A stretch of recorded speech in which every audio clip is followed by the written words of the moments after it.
je m'appelle Sarah Andrieux, je suis responsable pédagogique à l'École nationale supérieure des arts de la marionnette, l'ESNAM, et je suis là depuis à peine 4 mois, et c'est un grand plaisir de vous recevoir ici aujourd'hui.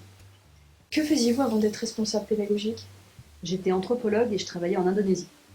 Est-ce que vous pourriez nous dire ce qu'est d'être une responsable pédagogique? Ah, c'est une bonne question.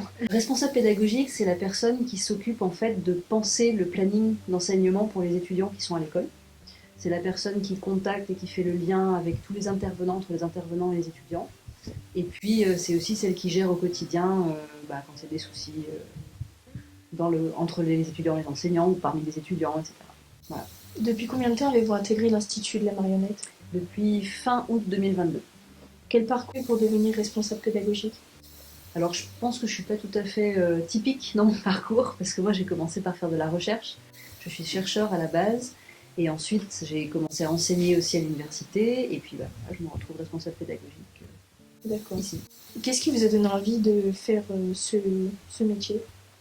En fait, moi, c'est une relation avec la marionnette qui dure depuis très longtemps, puisque en tant que chercheur, j'ai travaillé sur les théâtres de marionnettes en Indonésie, et donc ça a commencé en 2003. Donc le lien avec la marionnette existe depuis très longtemps, et puis c'est une question de chance et d'opportunité. J'ai su que ce poste se libérait à ce moment-là, et donc j'ai postulé, et ça a marché. Quel genre d'activité faites-vous à l'Institut de la marionnette?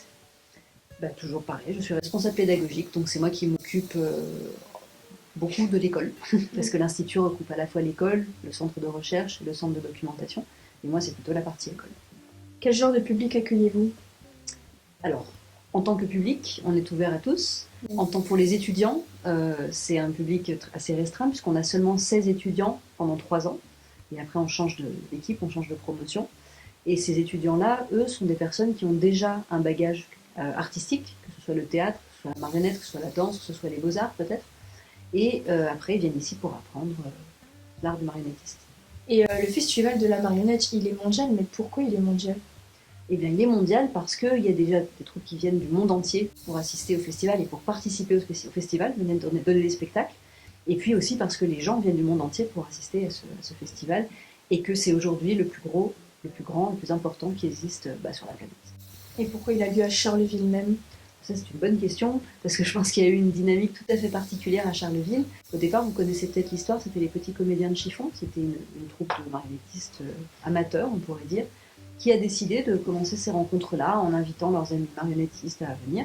C'était au début des années 60.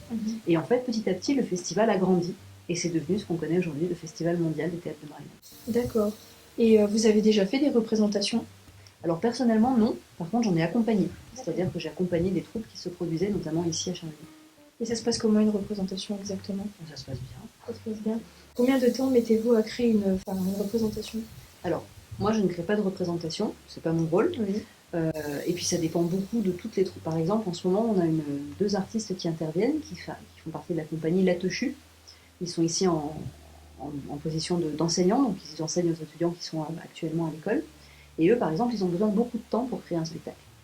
Il y a d'autres compagnies qui fonctionnent différemment et qui ont besoin de moins de temps. Ça dépend vraiment des processus de création, des personnes qui sont impliquées, du nombre de personnes aussi, dans quelles circonstances, est-ce qu'ils ont un lieu à eux, est-ce qu'ils doivent chercher des lieux différents pour pouvoir créer, etc. Et de quel programme vous êtes le plus fier? Alors moi, je suis fière de tout ce qui se fait ici. Les programmes, alors je ne fais pas moi-même de programme, c'est plutôt la responsabilité du directeur de l'Institut, qui est aussi le directeur du festival.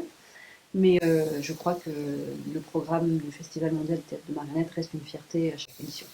Quel métier apprend-on quand on rentre dans cet institut? Alors le métier de marionnettiste, plus exactement, on prépare un diplôme qui s'appelle le DNSPC, Diplôme national supérieur de comédien, mention spécialité acteur marionnettiste. Ça veut dire qu'on est capable à la fois de jouer, d'être acteur, de manipuler, donc on apprend la manipulation, mais également de construire les marionnettes avec lesquelles on travaille.